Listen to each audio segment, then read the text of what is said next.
ಚಿರತೆಯ ಅಸಹಜ ಮತ್ತು ಅನುಮಾನಾಸ್ಪದ ಸಾವನ್ನ ಕುರಿತು ನ್ಯಾಯಾಂಗ ತನಿಖೆಗೆ ವಹಿಸಲು ಒತ್ತಾಯಿಸಿದ್ದಾರೆ.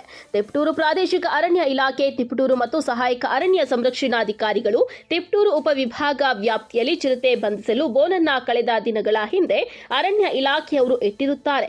ಇಲಾಖೆಯವರು ಕಟ್ಟುನಿಟ್ಟಿನ ಕಾರ್ಯಾಚರಣೆಗೆ ಎಚ್ಚರಿಕೆಯಿಂದ ನಿರ್ವಹಣೆ ಮಾಡದೆ ಬೋನಿಗೆ ಬಿದ್ದ ವನ್ಯಜೀವಿ ಚಿರತೆ ಮಾರ್ಚ್ 3, 2025ರ ವಿಶ್ವ ವನ್ಯಜೀವಿ ದಿನದಂದೇ ದಾರುಣವಾಗಿ ಸಾವನ್ನಪ್ಪಿದ ಘಟನೆ ನಡೆದಿದೆ. ಈ ಚಿರತೆಯ ಭೀಕರ ಸಾವು ಸಂಶಯಾಸ್ಪದ ಹಾಗೂ ಹಲವು ಅನುಮಾನಗಳಿಗೆ ಕಾರಣವಾಗಿದೆ. ಈ ಹಿನ್ನೆಲೆಯಲ್ಲಿ ಅಮೂಲ್ಯವಾದ ವನ್ಯಜೀವಿ ಚಿರತೆ ಸಾವಿಗೆ ಅರಣ್ಯ ಇಲಾಖೆಯೇ ನೇರ ಹೊಣೆಯಾಗಿದೆ. ಇದಕ್ಕೆ ಸಂಬಂಧಪಟ್ಟ ಅಧಿಕಾರಿಗಳನ್ನ ಅಮಾನತು ಮಾಡಬೇಕು. ಅನುಮಾನಾಸ್ಪದ ಸಾವಿನ ಬಗ್ಗೆ ನ್ಯಾಯಾಂಗ ತನಿಖೆ ಆಗಬೇಕು. ಈ ನಿಟ್ಟಿನಲ್ಲಿ ಸರ್ಕಾರ ಸೂಕ್ತ ಕ್ರಮಗಳನ್ನು ಕೈಗೊಳ್ಳಬೇಕು ಎಂದು ಇಂದು ವನ್ಯಜೀವಿ ಸಂರಕ್ಷಣಾ ವೇದಿಕೆ ವತಿಯಿಂದ ತಿಪಟೂರು ಉಪವಿಭಾಗದ ಅಧಿಕಾರಿಗಳ ಕಚೇರಿಯ ಮುಂದೆ ಉಪವಿಭಾಗದ ಅಧಿಕಾರಿಗಳಿಗೆ ಮನವಿ ಸಲ್ಲಿಸಿ ಪ್ರತಿಭಟನೆ ನಡೆಸಲಾಯಿತು. ದಯಮಾಡಿ ನಮ್ಮ ಎಸ್ಸಿಯವರು ಅದನ್ನು ಗಮನಿಸಬೇಕು. ಅವ್ರು ಯಾವ್ದಾದ್ರು ಒಂದು ಸಂದರ್ಭದಲ್ಲಿ ಸಭೆ ಕರೆದವ್ರನ್ನ ಅವಲೋಕನ ಮಾಡಬೇಕು.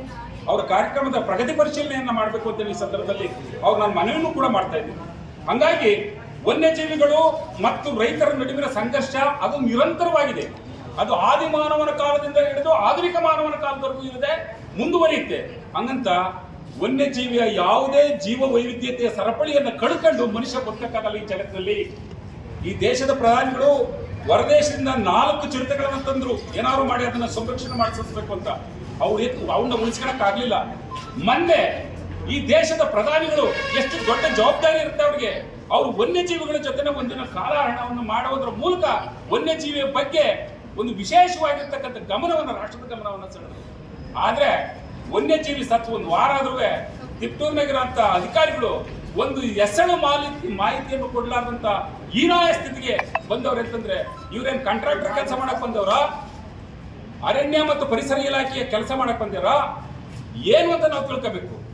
ಇಂಥ ಉಡಾಪೆಯ, ಇಂಥ ಬೇಜವಾಬ್ದಾರಿಯ, ಇಂಥ ನಿರ್ಲಕ್ಷ್ಯತನದ ಅಧಿಕಾರಿಗಳನ್ನ ಕೂಡಲೇ ಅಮಾನತ್ ಮಾಡಬೇಕು. ನ್ಯಾಯಾಂಗ ತನಿಖೆಯನ್ನ ಮಾಡಬೇಕು. ಮಾನ್ಯ ಅರಣ್ಯ ಸಚಿವರು, ಕರ್ನಾಟಕ ರಾಜ್ಯ ಅರಣ್ಯ ಸಚಿವಾಲಯ, ಕರ್ನಾಟಕ ರಾಜ್ಯದ ಮಾನ್ಯ ಮುಖ್ಯಮಂತ್ರಿಗಳು, ಕರ್ನಾಟಕ ರಾಜ್ಯದ ಮಾನ್ಯ ಮುಖ್ಯ ಕಾರ್ಯದರ್ಶಿಗಳ ಗಮನಕ್ಕೆ ನಾವು ತರ್ತೀವಿ. ನೇರವಾಗಿ ಅವರಿಗೆ ಅಡ್ರೆಸ್ ಮಾಡಿದ್ದೀವಿ. ನಮ್ಮ ವಿಭಾಗಾಧಿಕಾರಿಗಳ ಮೂಲಕ ಈ ಪತ್ರವನ್ನು ನಾವು ಸರ್ಕಾರಕ್ಕೆ ರವಾನಿಸ್ತಾ ಇದ್ದೀವಿ. ಕೂಡಲೇ ಅವ್ರನ್ನ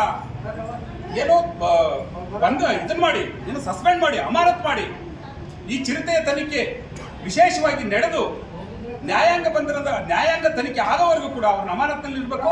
ಆ ನಂತರ ನ್ಯಾಯಾಂಗ ತನಿಖೆಗೆ ಮಾನ್ಯ ಸಚಿವರು, ಮಾನ್ಯ ಸರ್ಕಾರ ಇದನ್ನ ಕೊಡಬೇಕು ಅಂತೇಳಿ, ನ್ಯಾಯಾಂಗ ತನಿಖೆಗೆ ಒಪ್ಪಿಸಬೇಕು ಅಂತೇಳಿ ಆಗ್ರಹಿಸ್ತಾ ಇವತ್ತು ಮಾನ್ಯ ಮುಖ್ಯ ಉಪವಿಭಾಗಾಧಿಕಾರಿಗಳಿಗೆ ನಮ್ಮ ಮನವಿಯನ್ನ ಕೊಡ್ತಾ ಇದ್ದೇವೆ.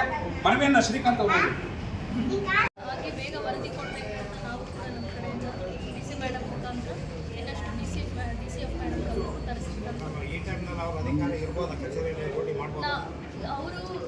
ಇಲ್ಲ, ಈ ತುಮಕೂರು ಮೀಟಿಂಗ್ ಏನೋ ಹೋಗಿದ್ದಾರೆ.